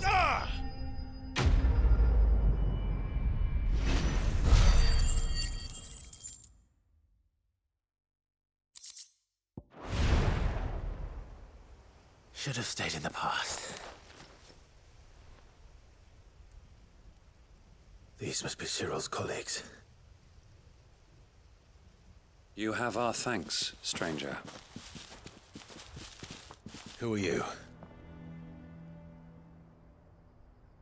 Ah, forgive me, my lord. I did not recognize you. You are Lord Rosfield, are you not? We are archaeologians, tasked with surveying this site. When the echoes appeared, our brothers here occupied their attentions. Thanks to them, and to you, we were, for a mercy, able to see our duty to its conclusion. You call that a mercy? Your brothers might still be alive if you put their safety before your duty. Surely this survey wasn't worth dying for. We are charged with uncovering Ultima's origins. A duty of the highest import, as I'm sure you will agree. And you think your dead brothers would agree with you too? I know they would. They gave their lives for the cause, an honor to which all Undying aspire. Now, to what do we owe the honor of your presence, Lord Marquis? Cyril told me of your work here, and I agreed to collect your findings in his stead. I see. That is most kind. Pray, take them then, with our humble thanks. May the Firebird's flame burn ever in your heart, as it does in ours.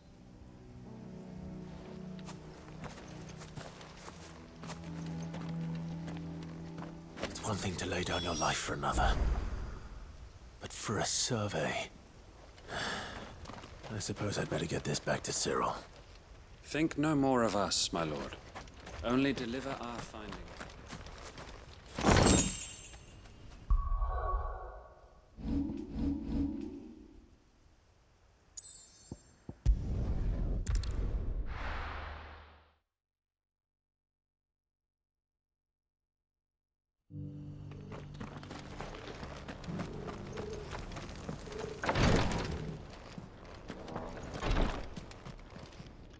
Ah, you are returned, my lord. I collected your colleagues' preliminary findings. Here, take them.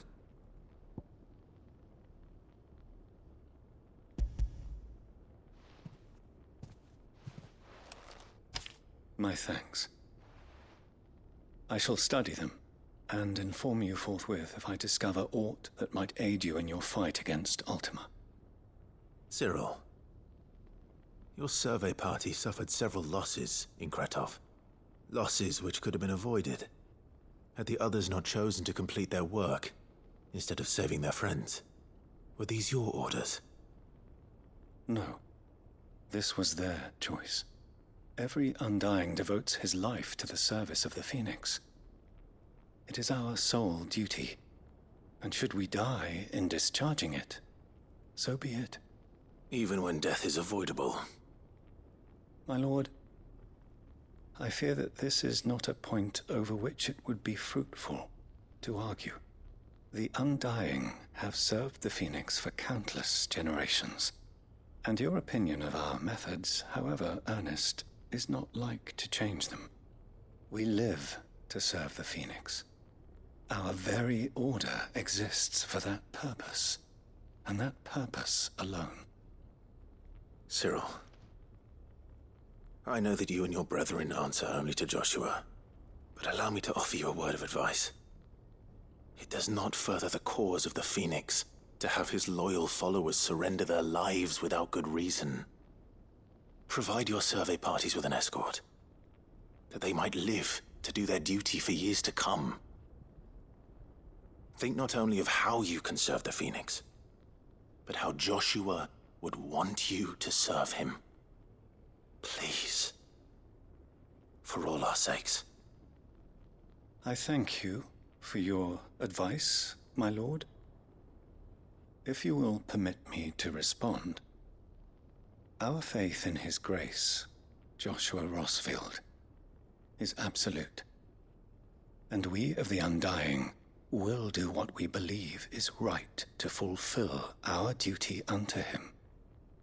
As first shield to the Phoenix, I am sure you understand what it means to do one's duty. I do. Then we are of the same mind. And it is my hope that we may continue to do our duty together.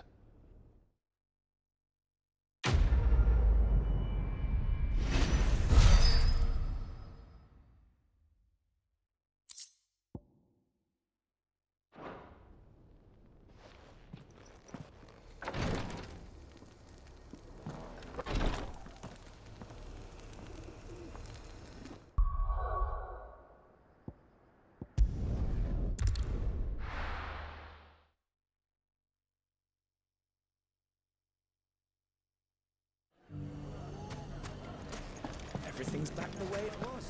Take that, you not... Clive! To what do I owe the pleasure? I just wanted to see how the town's been faring since you brought everyone together. Since we brought everyone together, all is absolutely wonderful. Conrad and Natalie's hands remain safely away from each other's throats and firmly at the helm. Our stores are full, and the bandits still too disorganized to raid them. Just as the good Lady Jane and Lord Underhill intended. Are you a lord? Lubor's going to be one too. They're going to make him the Lord of Dalamil, because of how he stopped all the grown-ups from fighting. It's the mayor of Dalamil, dear child, and the vote hasn't taken place just yet. But if the people wish me to lead them, I shall. And my first act will be to build a school so that menaces like you two learn not to interrupt your elders. Speaking of menaces, there may be a rather worrying one just over the horizon. May there indeed. I'm afraid the example Conrad and Natalie set in putting aside their differences and presenting a united front might have caught the bandits' attention. And they might have elected to take a similar approach. They have formed what one could call a League of Outlaws, and they grow more organized by the day. But we'll fight them all off just like last time, no matter how many of them there are. Won't we, Lubor? Of course we will. If we continue to work together, we can overcome any challenge we choose to face. The longer we avoid facing this one, the more difficult it will be, until the only way to overcome it might be to run for the hills. Our best hope is to nip these efforts at organization in the bud, by finding those ne'er-do-wells who have yet to join the cause, and ensuring that they never do. Perhaps a certain Lord Underhill might be willing to lend us his aid once more? How could I refuse? Thank you, my lord. Victor will fill you in on the particulars. I have him stationed by the desert gate, receiving and collating reports from my scouts. Such an amenable soul. He reminds me of you. I'll go and speak with him.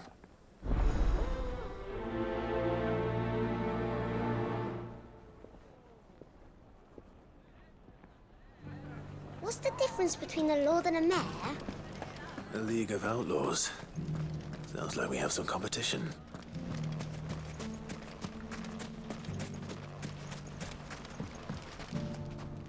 Still in Dalamil, Victor? Ah, Sid. I thought you'd have returned to Cosnis by now. I did. Then I came back. I've developed something of a fondness for the place. And having worked so hard to see it saved from one fate, it would seem remiss to abandon it to another. A sentiment Master Lubor certainly isn't shy about exploiting. Hence my doing his bidding yet again. You're not the only one. What does he want you to do? He asked for my aid in putting down the bandits. And he said that you might be able to help me find them. Then you've come at just the right time. I was on my way to speak with Conrad about how to organize our forces.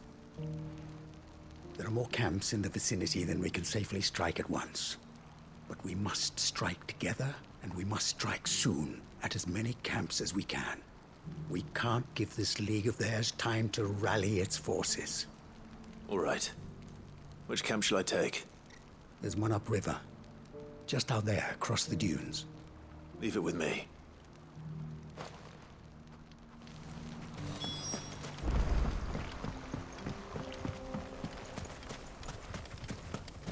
If those ne'er-do-wells want to band together...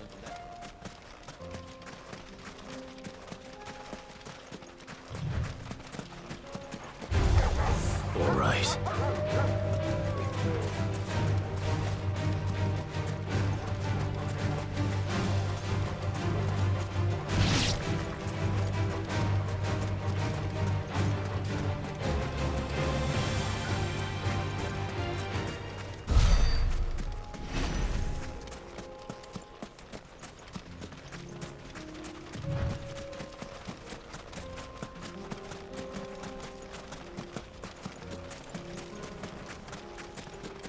That must be the camp Victor mentioned. Come on then, Toggle. That's him! The one who killed Locke and Fingers! Take his head off! Enough!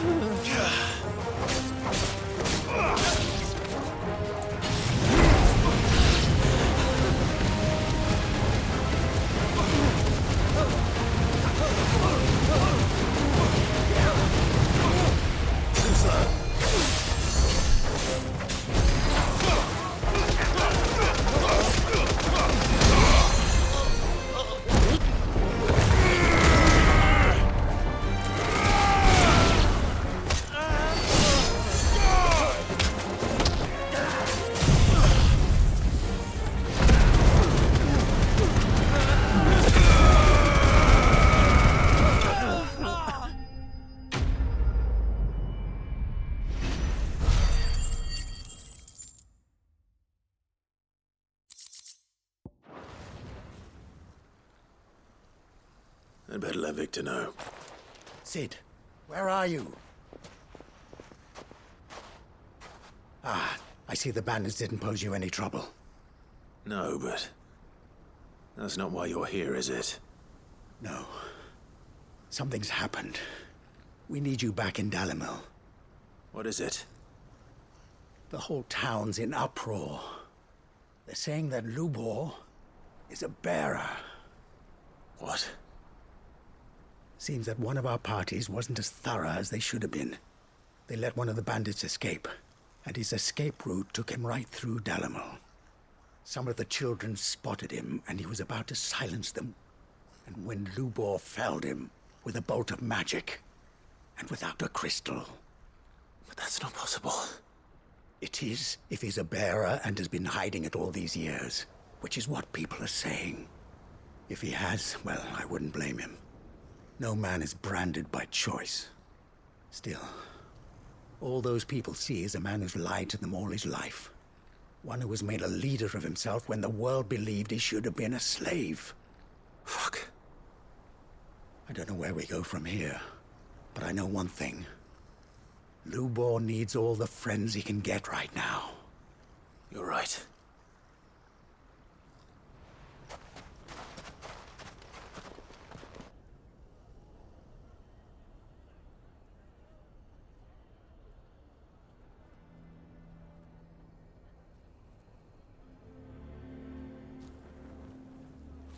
And now everyone knows. I made it a habit to keep a crystal close at hand for just such an occasion. And when that occasion arose, I forgot to reach for it. Well, it was bound to come out sooner or later. We're sorry, Lubor. We tried to keep running. But we just couldn't anymore. There's nothing to be sorry for. I rather enjoyed playing the hero for once. All that matters to me is that you two are safe. Look at him talking to his betters like it's nothing. All lies, I'll wager. Just like the ones he fed us all these years. Once people make up their minds, it's hard to change them. We need to do something, and quickly. Convince the people not to let their prejudices blind them. Convince them that nothing has changed. That their enemy lies outside these walls, not within them. You're right. We should speak to everyone. I'm glad you agree. I'll handle the townsfolk. I'm a Dalmec born and bred. They listen to me. You head to the tavern. Make Conrad and Natalie remember who Lubor really is. They know that Lubor and I are friends. I might not make for the most impartial of interlocutors. Lord Underhill of Randalar's League of Merchants, however, is a trusted and impartial mediator of note. I'll do what I can. Lubor, stay here with the children. I can't promise anything, but we'll try. And that is all I can ask of you.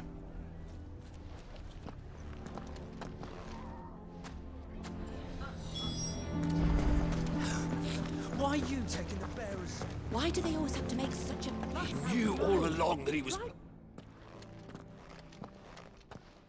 Forgive me for disturbing you, but could I have a moment of your time? I've seen your face before. As have I. Lord Underhill, wasn't it? Of the League of Merchants. That's right. I wanted to speak to you about Lubor. The rumors that he's a bearer. All true, I'm afraid. He'll never be mayor now. Not if I have anything to do with it. But what of his wares? Bearer or no, his steel is highly valued throughout the Republic. In this, at least, he's done the town a service. Might that not earn him a little leniency? Leniency? He pretended to be one of us when he was laughing behind our backs all the while. I'm sorry, my lord, but he lied to us. He lied to you. He cannot be trusted. So what do you propose? Will you drive him from his home? Close his forge? Perhaps. That is a question for the people of Dalimil. And they will thank you not to get involved.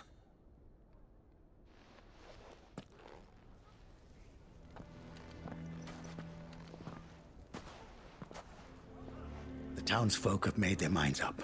There was nothing I could do. Nor I. Conrad and Natalie refused to consider anything but their own wounded pride. You never know. Once their anger is cooled, they might see things differently. For now, we should report back to Lubor. All right.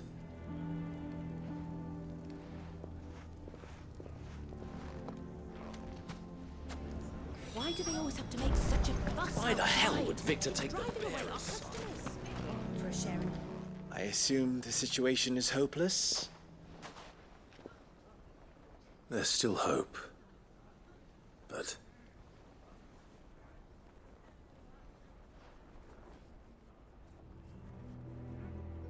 But perhaps not in this lifetime, I think it's fair to say. You mustn't think like that, Lubor.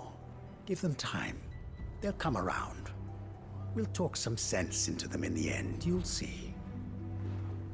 No, you won't. And your efforts would be better spent elsewhere. But Lubor... Rosina would often tell me that steel does not lie, that a blade is a reflection of the smith who forged it. To yourself be true, that was her point. Rather an ironic one when you consider that her life was taken with a blade of her own making. But I do not doubt that she was always true to herself and what she believed in, right to the end. And so must I be. I must do what I know to be right, no matter what others might think of me. And now, I know what that is. I must embrace my new role of villain so that the people of Dalimil have something to unite against. For only united can they hope to stand against the threat that awaits them. I'll need to make a suitably dramatic exit, of course. Don't go, Lubor. You're the only one who was ever kind to us. We'll be all alone. Again. Trust me, little ones. It is for the best that I go. Not only for the town, but for you, too. How could it possibly be for the best? These children need you. The least you can do is give the townspeople a chance to change their minds. They would not take it, Victor. It's over. Over, you say? And so just like that, you're going to throw this town and these children to the wolves? I thought you were better than this. But it seems you had me fooled as well. Victor. Forget it. Do what you will. You sure you're making the right choice, Lubor? Of those available to me, I believe it's the best one. Yes. Ah, but where are my manners? Here. A reward for clearing out that bandit camp. Right then. I have packing to do. If there's anything I can do. Anything. I'll bear it in mind. Thank you.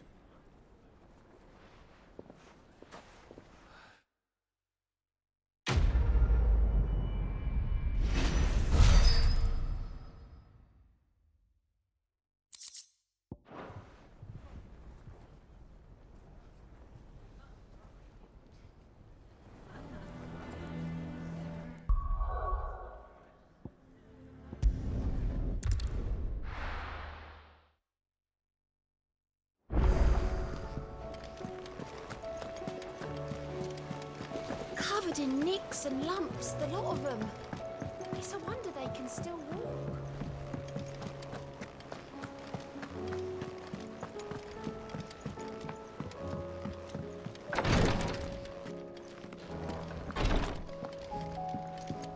Please, Your Grace. Ah, my Lord Marquis. Yote, is anything the matter? You seem troubled. Perhaps I might be able to help. My lord. Yes. Perhaps you might. It's your brother. His condition continues to worsen, though he does his best to hide it. The lesion on his chest pains him more with each passing day. I had feared as much. There are certain elixirs which can ease the suffering of those afflicted by the curse, but... But His Grace's case is severe. The drafts I have been able to prepare for him thus far have ceased to have any real effect. So I consulted with Talia and certain of my comrades among the Undying about the possibility of finding something stronger. And thankfully, a recipe was found. The only problem being that the critical ingredient is exceptionally hard to come by, and our supplies are almost exhausted. Unless we can secure more soon, your brother's anguish will likely become unbearable. My lord, I know that I have no right to make demands of you. But would you help? For Joshua's sake. For Joshua? Anything. Thank you, my lord. So, what is this critical ingredient? A rare herb by the name of stonerwort. It grows only where the ether is densest. The vigor it stores in its stems helps to counteract the curse. We discovered a patch near the aqueduct in Rosaria. But alas, yet more ether has erupted from the earth there recently, leaving the whole area flooded. The search continues for a new source. One that we might reach without being turned. So it's only that you can't reach it? The Stoner Water itself is unharmed by the flood. Well, yes, but...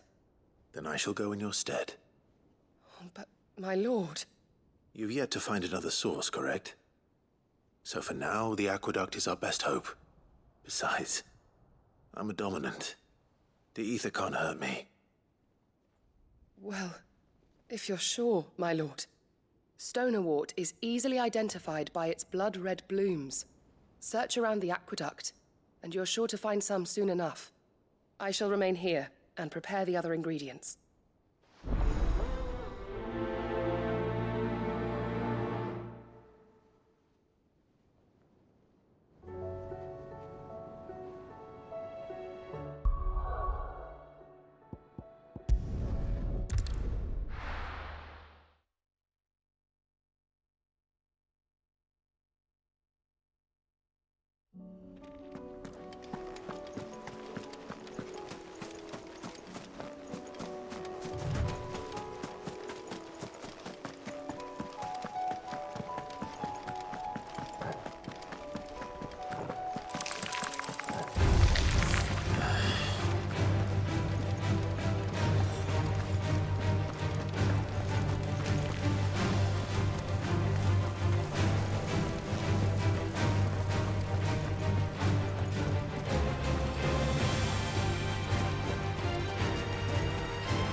Here's the aqueduct.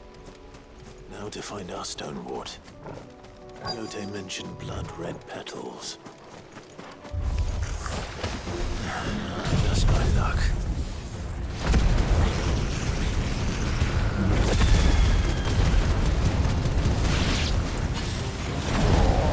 Well, I won't be picking anything till they're gone. There's only one thing for it.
Here it is. Better collect as much as I can before reinforcements arrive. All right. That should do it. Let's get these back to Yote.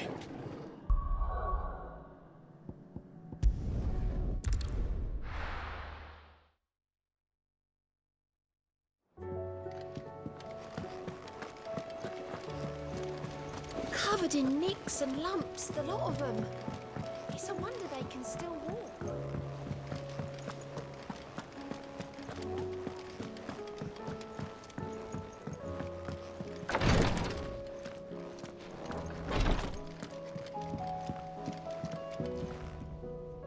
Yote, I brought back all the stoner water I could find.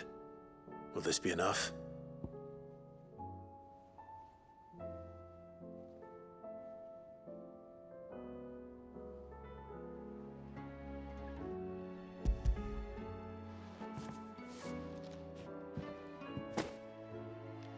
Yes, my lord. Thank you. I'm sure it will serve us until we can find another source. I'm very glad to hear it. You and His Grace are very much alike, you know. You think only of how you might help others, and never of the danger to yourselves. No more than you have minding my brother. You've risked a lot for him, and I thank you for it. I am honored that you should say so. But I beg you, my lord, do not give too much of yourself for the sake of others. We could not afford to lose you. I'll keep that in mind.